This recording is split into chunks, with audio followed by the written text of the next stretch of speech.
क्या हो यदि आप लोगों को पहाड़ों में कैद कर दिया जाए और आपके पास वापस जाने का कोई रास्ता ना हो। इस मूवी में भी कुछ ऐसा ही होता है। एक अनजान लड़के को कुछ लोग पहाड़ों में कैद कर देते हैं, फिर उसके साथ वहाँ वो होता है जो आप लोगों ने कभी सोचा भी नहीं होगा। सो कहानी की शुरुआत होती है, हमें एक फोटोग्राफर दिखाया जाता है जिसका नाम वियंडम स्टोन है, जो कि अस्त होते हुए सूर्य की कुछ पिक्चर्स निकालने के लिए आता है। पिक्चर्स और वीडियो शूटिंग के बाद धीरे धीरे सूर्य भी अस्त होने लगता है, लेकिन उसे सूर्य अस्त होने से पहले ही अपनी कार तक पहुँचना होता है, जिससे अपने से थोड़ी ही दूर पर खड़ा किया हुआ होता है। जो ही सारी पिक्चर्स कलेक्ट होती है, त्यों ही वो अपनी कार की तरफ निकलने लगता है। तभी इसे इन सुनसान पहाड़ों में एक रोता हुआ बच्चा नजर आता है, लेकिन उसे ये समझ नहीं आ रहा कि इन सुनसान पहाड़ों में बिना माता पिता के ये बच्चा क्या कर रहा है। तभी स्टोन के पूछने पर वो बताता है कि वो यहाँ खो गया है और उसके माता पिता भी नहीं मिल रहे हैं। फिर वो बच्चा उठकर जिस तरफ उसके माता पिता गए हैं उसी तरफ बिना कुछ बोले वो चलने लगता है। स्टोन के काफी रोकने पर भी नहीं रुकता है। इन सुनसान इलाकों में बच्चे को अकेला छोड़ना स्टोन को थोड़ा रिस्की लगता है, इसीलिए वो भी उसके पीछे चलने लगता है। लेकिन आखिरकार धीरे धीरे अंधेरा भी होने लगता है और स्टोन भी अपनी कार से काफी दूर आ चुका होता है, लेकिन वो बच्चा अभी भी रुकने का नाम भी नहीं ले रहा है। इसीलिए थक हार कर स्टोन को ही रुकना पड़ता है और वापस अपनी कार तक जाने का डिसाइड करता है। उस बच्चे का पीछा करते करते हुए वो अपनी कार को खोने की कगार पर हो गया था। उसे नहीं पता होता है कि मैं किधर जाऊँ और कहाँ जाऊँ, लेकिन तभी वो बच्चा स्टोन को देखकर मुस्कुराने लगता है। तभी स्टोन भी उसे देखकर बोलता है कि ये काली ये मुस्कुरा क्यों रहा है। तभी स्टोन ये देखकर समझ जाता है कि और न हो कुछ न कुछ दाल में जरूर काला है, ये किसी की चाल भी हो सकती है। इसीलिए स्टोन वापस अपनी कार की ओर जाने लगता है, लेकिन उसे काफी देर हो चुकी थी और घना अंधेरा भी हो जाता है। इसीलिए वो आज रात यहीं पे बिताने का डिसाइड करता है। तभी उसे कुछ आवाज सुनाई देती है और उन आवाजों का पीछा करते हुए उनकी तरफ जाने लगता है। वहीं वो देखता है कि एक बहुत ही गहरी खाई होती है, जिसमें उसे एक घर भी नजर आता है, जिससे वो सोचता है कि यहाँ पर मुझे कुछ मदद मिल सकती है। इसी मदद की आशा से एक लंबी सीढ़ी से वह नीचे की ओर जाने लगता है और उस घर के दरवाजे को नॉक करता है। बार बार नॉक करने के बावजूद भी उसे कोई रिस्पॉन्स नहीं मिलता है। इसी कारण थक हार कर वो दरवाजे को खोल ही देता है। दरवाजा खोलते ही वो एक सुंदर लड़की को देखता है जो खाना बनाने में बिजी होती है और उसे पता सब कुछ होता है, और वो स्टोन को बोलती है कि अंदर आ जाओ और हाथ मुंह धो लो, तब तक मैं भी आपके लिए खाना परोस देती हूँ। ये सुनते ही स्टोन के तो हाल बेहाल हो जाते हैं और वो शॉक्ड हो जाता है और बोलता है कि है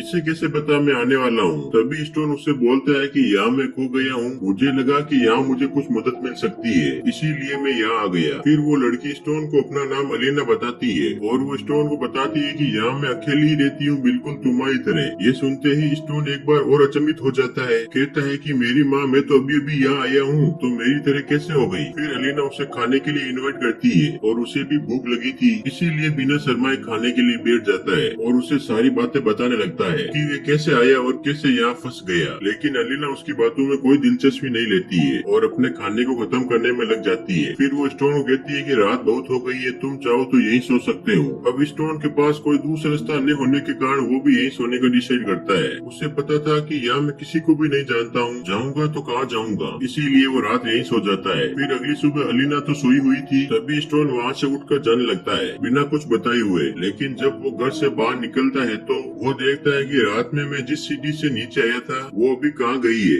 ये सोचते सोचते उसका दिमाग फिर से चकराने लगता है और ये घर भी काफी खतरनाक खड्डे में होता है। इसके चारों तरफ बहुत ही बड़ी बड़ी चट्टानें और पहाड़ होते हैं और यहाँ से सीढ़ी के अलावा बाहर जाने का कोई रास्ता नहीं है। तभी वो देखता है कि अलीना जाग चुकी है और अपना काम कर रही होती है। तभी वो उसके पास जाकर उससे पूछता है कि मेरी माँ, मुझे यहाँ से बाहर जाने का कोई रास्ता दिखा, यदि रास्ता भी नहीं हो तो मुझे सिर्फ इतना बता दो कि वो सीढ़ी कहाँ गई है जिससे मैं रात को यहाँ आया था। लेकिन अलीना भी उसे अकड़ते हुए कोई जवाब नहीं देती है और वो मन ही मन सोचती है कि मुझे माँ कैसे कहा। लेकिन लाख बार स्टोन के पूछने पर अलीना एक बार जवाब देती है कि वो सीढ़ी कभी कभी यहाँ पर लगाई जाती है और फिर से हटा दी जाती है। और गुस्सा होकर स्टोन भी बोल देता है कि वो कोई मिस्टर इंडिया है क्या जो कभी कभी दिखती है। तभी स्टोन उससे पूछता है कि वो कौन लोग है, हमारे अलावा कोई और भी यहाँ मरने के लिए रहता है क्या, जिसपे अलीना उसे कोई जवाब नहीं देती है और यहाँ से चली जाती है। उसके जवाब न देने पर स्टोन भी अपनी जिद पर अड़िग होकर इन पहाड़ों को पार करने की कोशिश में लग जाता है और चिल्लाते हुए मदद की गुहार करता है, लेकिन उसे कोई रिप्लाई नहीं आता है। फिर हम देखते हैं कि अब रात हो चुकी है और स्टोन को एक रात फिर से यही बितानी होगी। फिर अगली सुबह स्टोन अलीना के घर से छेनी और हथौड़ा लेता है। छेनी का तो क्या करेगा, हथौड़ा लेता है जिनकी मदद से इन पहाड़ों को पार करने लग जाता है। हथौड़े की मदद से आधी चट्टान को तो पार कर लेता है, लेकिन तभी अचानक से ऊपर से कटा हुआ बकरी का एक सिर गिरता है, जिससे स्टोन का बैलेंस डगमगाने लगता है और वो नीचे आ गिर पड़ता है, जिस कारण उसे दिन में नए तारे दिखने लग जाते हैं और वो बेहोश हो जाता है। उससे बेहोश होते होते रात हो जाती है। फिर जब उसे होश आता है तो उसे कुछ दर्द महसूस होता है। तब वो देखता है कि उसके पैरों में तो हथौड़ा धंस चुका है, जिससे वो दर्द के मारे जोर जोर से चिल्लाने लग जाता है। तभी एलिना वहाँ आती है और उस हथौड़े को जोर से बाहर निकालती है। तभी स्टोन उससे बोलता है कि ये तो धीरे से भी बाहर निकल सकता था ना। फिर एलिना उसे अंदर ले आती है और उसकी मरहम पट्टी करती है, जिससे उसे कुछ रिलैक्स मिलता है और वो सो जाता है। अगली सुबह स्टोन गुस्से में उठकर एलिना को पकड़ते हुए बाहर ले आता है और उससे पूछता है कि तुम कौन हो और यहाँ तुम अकेली कैसे रह रही हो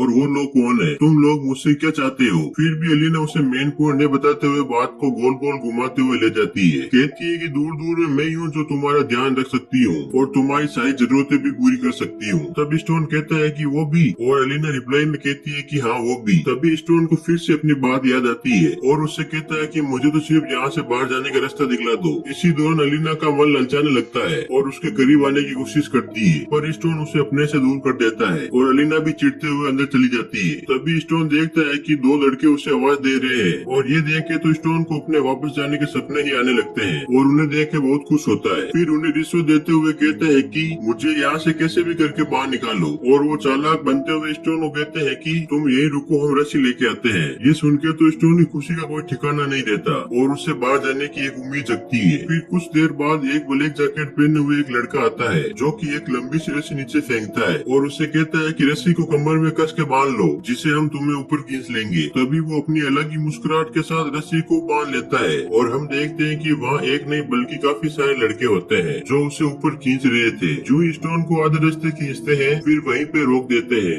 और उसे रस्सी पे लटकाए हुए इधर उधर हिलाते डुलाते हैं और उसके साथ खेलने लग जाते हैं। तभी स्टोन उनसे कहता है कि ऐसा मत करो, ऊपर खींचो, मगर वो नहीं रुकते हैं, जिससे स्टोन चट्टान से बहुत जोर से टकराता है और चोट लगने की वजह से वो बेहोश हो जाता है। वहीं इतना शोर शराबा सुनकर एलिना बाहर आती है और उन लड़कों को डांटती है और कहती है कि कोई ऐसा करता है क्या भला। फिर सीन शिफ्ट होता है नाइट में, जहाँ स्टोन अपने जख्म के कारण बेड पे लेटा हुआ होता है। जो ही उसे होश आता है तो वो फिर से बाहर जाने के बारे में सोचते हुए नीचे गिर जाता है, जिसके बाद एलिना उसके पास जाके उसे समझाती है कि तुम अपनी जिद छोड़ो, ऐसा मत करो और अंदर चल के आराम करो। ये लड़के तो कभी कभी मेरे साथ भी ऐसा कर देते हैं और अब तुम मान लो कि तुम यहाँ से नहीं जा सकते हो, वही तुम्हारे लिए बेटर होगा। फिर हम देखते हैं कि अब एलिना और स्टोन की काफी अच्छी बॉन्डिंग हो जाती है और वो दोनों एक दूसरे का दुख सुख में काफी साथ देते हैं। अब स्टोन को भी धीरे धीरे विश्वास होने लगता है कि वह अब कभी भी यहाँ से बाहर नहीं जा सकता है और अब वह भी एलिना की बात मान लेता है और उसके कामों में हाथ बटाने लग जाता है। बट इनके लिए एक बात तो अच्छी होती है, वो ये कि वो लड़के ने जरूरत का सामान प्रोवाइड कराते रहते हैं और अब एलिना और स्टोन भी एक पति पत्नी की तरह रहने लगते हैं, जैसे मानो कि दो लोगों की एक हैप्पी फैमिली हो। वो उसे खाना बनाकर देती है और उसके कपड़े भी धोती है और उसकी हर जरूरत का ध्यान रखती है। अब स्टोन को भी ध्यान था कि मैं यहाँ से तो जाने से रहा, इसीलिए एलिना और खुद के लिए सब्जियां उगाता है। फिर कुछ दिनों बाद वही लड़के उससे और सामान प्रोवाइड कराते हैं, जिनमें उन्हें अल्कोहल भी दी जाती है और स्टोन उस रात बहुत ड्रिंक करता है, जिस कारण वे दोनों एक दूसरे के करीब आने लगते हैं और इंटीमेट हो जाते हैं। अब धीरे धीरे कुछ समय ऐसे ही बीता जाता है और स्टोन खुद को एक्टिव रखने के लिए कुछ न कुछ एक्सरसाइज करता रहता है। फिर एक दिन वे भी दिन आ जाता है जब एलिना प्रेग्नेंट होती है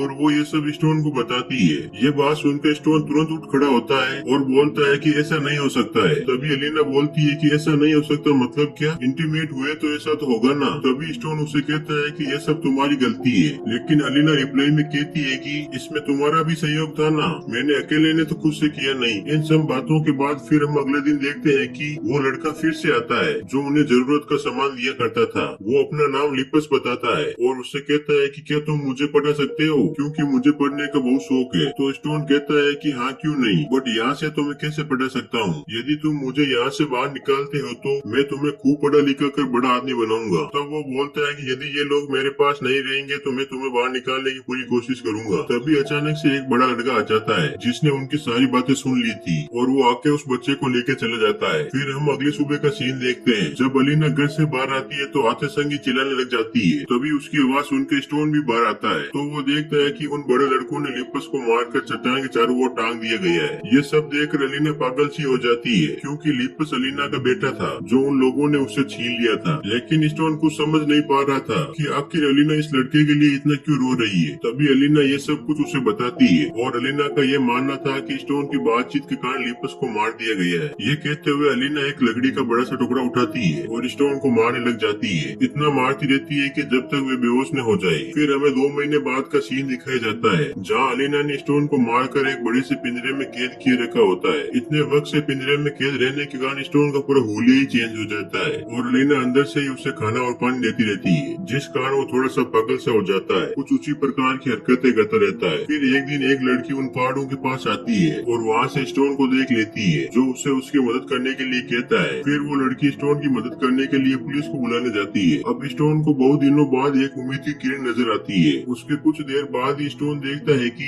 उस लड़की को उन लड़कों ने पकड़ लिया है और वो स्टोन को दिखाते हुए उसे उनके सामने ही मार देते हैं। ये देखकर स्टोन बहुत गुस्सा हो जाता है और पिंजरे को तोड़ने लग जाता है, लेकिन उसके पास कोई मजबूत हथियार न होने के कारण पिंजरे को कुछ भी नहीं होता है। अब स्टोन को ऐसे ही पिंजरे में रहते हुए 9 महीने बीत जाते हैं। फिर एक दिन स्टोन अलीना से कहता है कि प्लीज मुझे इस नरक से बाहर निकालो, मैं तुम्हारे बच्चे को अपनाने के लिए तैयार हूँ और उसका पिता बनने के लिए भी। लेकिन अलीना उससे कहती है कि मैं अपने बच्चे का खुद ख्याल रख सकती हूँ, मुझे तुम्हारी कोई जरूरत नहीं है, मैं पहले भी अपना ख्याल रख चुकी हूँ और अभी भी रख सकती हूँ। फिर स्टोन उसे कहता है कि फिर तुमने मुझे यहाँ क्यों रख रखा है। फिर अलीना उसे कहती है कि तुम तब तक रहोगे जब तक ये बच्चा ना हो जाए। ये कहते हुए वो वहाँ से चली जाती है। फिर आखिरकार वो दिन आ ही जाता है जब अलीना को डिलीवरी में मदद करने के लिए स्टोन को खोलना पड़ता है, लेकिन स्टोन में अब इतनी ताकत नहीं रही कि वो अलीना की मदद कर सके। तभी उसे वो लगी हुई सीढ़ी भी नजर आती है जो आज उन लड़कों ने लगा कर रखी थी। वो लड़के भी उन्हें ऊपर से देख रहे थे। तभी स्टोन सीढ़ी की तरफ जा ही रहा था, तभी पीछे से बच्चे के रोने की आवाज आती है जो बिना उसकी मदद से ही पैदा हो गया था। अब स्टोन अपने बच्चे को देखकर रोने लगता है और उसे गोद में लेकर उससे प्यार करने लगता है। फिर अलीना उसे वापस मांगती है तो उसे वापस देता है। ये बच्चा एक लड़की होती है। तभी अलीना स्टोन से कहती है कि मैं इसकी बहुत सेवा करूंगी और उसे अच्छा अच्छा खाना खिलाऊंगी। फिर एक दिन ये भी मेरी तरह माँ बनेगी, जिससे मेरा मकसद पूरा हो जाएगा। फिर अलीना स्टोन को थैंक्स कहती है। तभी पीछे से एक लड़का आकर स्टोन को चाकू से गला काट देता है। फिर वे अलीना से कहता है कि माँ हमने इसे भी अपने अंजाम तक पहुँचा दिया है। अब कहानी के आखिर में ये बात साफ हो जाती है कि ये एक कबीला है जिसमें सारे बच्चे अलीना के ही होते हैं। वो सभी अपनी चाल में स्टोन जैसे लड़के को फंसाकर बच्चों को पैदा कराते हैं। जो ही उनका मकसद पूरा हो जाता है क्यों उन्हें मार देते हैं। इसी तरह से वो अपने कबीले को बढ़ाते रहते हैं। इसी सस्पेंस के साथ ये कहानी यहीं पे समाप्त होती है।